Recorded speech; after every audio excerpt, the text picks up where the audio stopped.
शेतकऱ्यांसाठी 29 मार्च सकाळच्या झटपट ठळक बातम्या.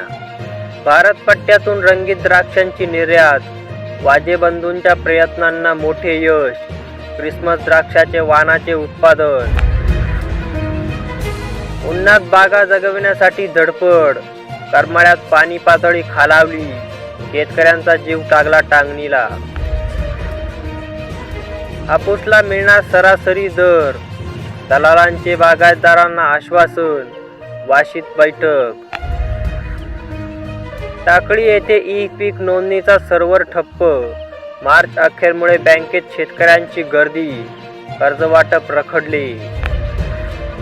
अकोल्यात हरभऱ्याला दर सरासरी 5,500 रुपये. सूर्य तळपला, महाराष्ट्र तापला, अकोला येथे हंगामातील सर्वात उच्चांकी तापमान 41.0 तापमान. मार्चमध्येच उजनी धरण पोहोचले उणे 36%वर. सध्या आठवड्याला 1 TMC पाणी संपते.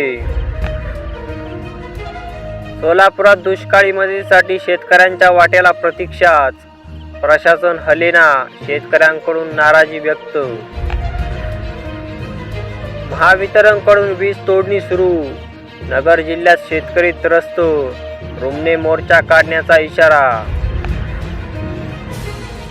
इथेनॉल निर्मितीवरील बंधने शिथिल करावी, इस्मेचा केंद्र सरकारकडे नव्याने पत्राद्वारे आग्रह.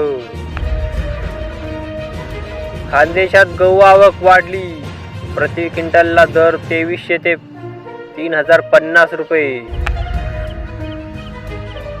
जुलै सप्टेंबरमध्ये भारतात चांगला पाऊस, अपेक्षा हवामान केंद्राचा अंदाज.